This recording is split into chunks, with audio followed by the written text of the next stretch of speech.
चेला जहां कमजोर होता है गुरु वहीं प्रहार करता है। कुश्ती में जैसे ऐसे मारा कहा तो अब 1000 बार वहीं मारेगा, क्योंकि अगर ये 1000 बार से परिपक्व हो गया तो दूसरा पहलवान गिरा नहीं पाएगा। ऐसे ही भगवान हमारे गुरु हैं, तो देखते हैं काम से विक्षिप्त, ये क्रोध से विक्षिप्त, ये लोभ से, तो बार बार वही वृत्तियां भेजते हैं। तो वो तुम्हें परास्त करने के लिए नहीं भेज रहे, वो परिपक्व करने के लिए भेज रहे हैं। साधक उसके नकारात्मक सोच में आ जाता है कि अब यहां से तो झोला झंडा उठाओ, यहां तो बड़ी विपरीतता है। अब वो जहां जाता है वहीं वो विपरीतता देता है। भगवान इसलिए देता है कि तुमको उसमें परिपक्व होना है। परिपक्व नहीं हुआ तो फिर ठीक नहीं है। देवर्षि नारद जी ने कहा जनक जी से, बहुत हमको इससे संतुष्टता हुई कि हमें साधना में परिपक्वता कैसी लानी है। उन्होंने कहा विदेह राज कैसे हैं? सब कुछ तो आपके पास है, रानी है, मकान महल, सब भोग समान, और विदेह राज, देह भी राज सुखों का भोग भोग रहा है, तो आप विदेह कैसे हैं? आज शयन कीजिए, कल आपको बताएंगे, कल बताएंगे। भोजन पवाया, महल में शयन कराया। देवर्षि नारद उच्च कोटि के महापुरुष हैं, भगवान की तरह, चाहे दैत्य हो चाहे देवता, सब इनका आदर करते हैं। महल में जब शयन किया तो अपनी रानी से कहा जाओ देवर्षि नारद जी के साथ शयन करो जाकर। तो आज्ञाकारिणी पतिव्रता थी। देवर्षि नारद भगवान के अवतारों में गणना, जे ही गई तो वो भगवत चिंतन में लेटे हुए थे। जब देखा कोई लेटा तो वो नहीं देखा कौन है, देखा स्त्री। वो ऐसा कैसे हो सकता है कि मुझे शयन करा के मेरे आसन पर स्त्री? ये सुबह बात करेंगे। वो और शकील, वो और शकील गए, वो और शकील गए, वो और शकील गए। जब दीवाल मिली तो दीवाल की तरफ मुख करके देवर्षिनाथ पूरी रात बिताई। महारानी उठ के चली गई। देवर्षिनाथ जी सुबह गए और कहा ये कौन सा मजाक था महाराज, आप तो बड़े बड़े ज्ञानियों को शिक्षा देने वाले हैं, परमहंस सुखदेव जी के गुरु हैं, क्या ये अभद्रता नहीं है जो आपने की? तो क्या हुआ महाराज, क्या हुआ? बोले रानी को आपने भेज दिया, बाद में मुझे पता चला वो रानी ही थी, मेरे साथ क्यों शयन कराया? फिर क्या हुआ? बोले मैं सकिला। फिर क्या हुआ? बोले जब दीवाल मिली तो दीवाल की तरफ मुंह करके पूरी रात लेटा रहा और वो पार्श्व में लेटे रहे। तो आपको दीवाल और स्त्री में फर्क नजर आया? बस हमको यही फर्क नहीं नजर आता। जैसे तुम्हारे लिए दीवाल मिली तो शांति से आप, ऐसे मेरे लिए स्त्री, ऐसे मैं, इसलिए मैं विदेह राज हूं कि तुम्हें स्त्री और दीवाल में फर्क नजर आया, मुझे स्त्री और दीवाल में फर्क नहीं। देह स्थिति से ऊपर। इससे हमें बहुत उदाहरण मिला कि हमें हर विक्षेप को भगवत स्वरूप समझकर सहना है। हम भगवत पार्षद हैं, संत हैं, हमें कहीं भी विक्षिप्त नहीं। ए दूरी, किससे कौन दूरी, किससे कौन दूरी, बस यही समझना। तो आसक्त भी नहीं होना और घृणा नफरत भी नहीं करना, कहीं भी पूरे विश्व में समभाव से। जब श्री सुखदेव जी महाराज व्यास देव जी से बताया कि मेरा जो अनुभव, क्या यही ब्रह्म साक्षात्कार है? अब इसका प्रमाण तो गुरुदेव ही देंगे। तो श्री व्यास देव जी ने इसी प्रमाण के लिए जनक जी के पास भेजा सुखदेव जी को। तो सुखदेव जी की अंतर्वृत्ति जान करके जनक जी ने उनकी परीक्षा ली।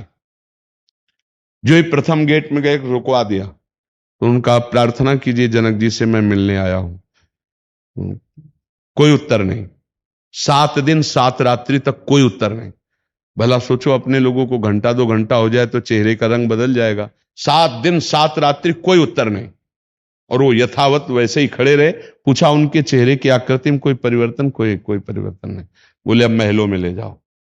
और दिगंबर 16 वर्ष की अवस्था श्री सुखदेव जी के दिगंबर रहते थे, कोई लंगोटी भी नहीं लगाते थे। 9 युवतियों के द्वारा स्नान और सारी सेवाएं। रोज पूछते कोई फर्क?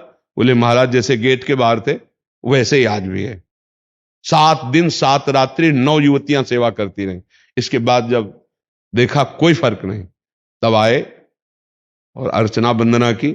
आइए, कहा है वो सत्य है, क्योंकि नहीं स्वात्मा रामम विषय मृग तृष्णाम भ्रमयति। आत्मा राम पुरुष निर्माण होता है। आत्मा राम पुरुष कभी विषय मृग तृष्णा में भ्रमित नहीं हो सकता। आप आत्मा राम हैं, आपको आत्मबोध हो चुका है। श्री सुखदेव जी के गुरु हैं जनक जी। बस यही बात हमको समझनी है। किसी भी स्थिति में हमें कहीं भी विक्षेप नाम की चीज न रह जाए, कोई विक्षेप न रह जाए। अगर विक्षेप है तो बार बार भगवान तुम्हें देंगे जब तक उस पर विजय नहीं प्राप्त कर लोगे। तो विक्षेप तो साधक अवस्था में बहुत से आते हैं। लेकिन उन विक्षेपों को सहकर अपनी साधना को परिपक्व कर लेना, यही साधुता है। सहनशील, आशय उदार, धीरज सहित विवेकी, तास्तितिक्षस्व भारत, आगमा पाइनो अनित्यास। जितने विक्षेप हैं आगमा पाइनो हैं, आने जाने वाले हैं, इनको सहन करना। पर हमें विक्षेप को विक्षेप मानना नहीं, परीक्षा माननी है। हमें उत्तर देना है, विक्षेप में विक्षेप रहित होकर अपने ही लक्ष्य पे बने रहना। अगर लक्ष्य छूट गया और विक्षेप से प्रभावित हो गए तो विक्षेप हो गया।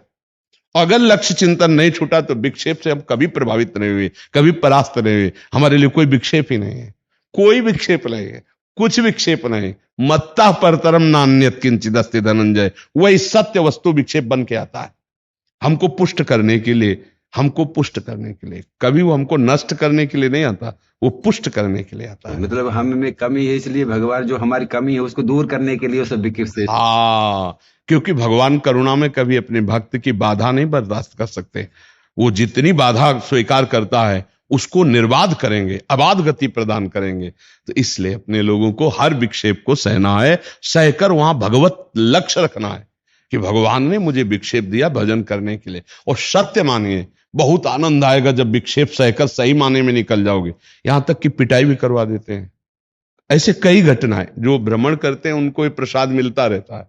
ऐसे अशुद्ध प्रवृत्ति वाले जनों को मिलाया जाता है कि अब देहाभिमान कितना रह गया है, बस ये शांति से।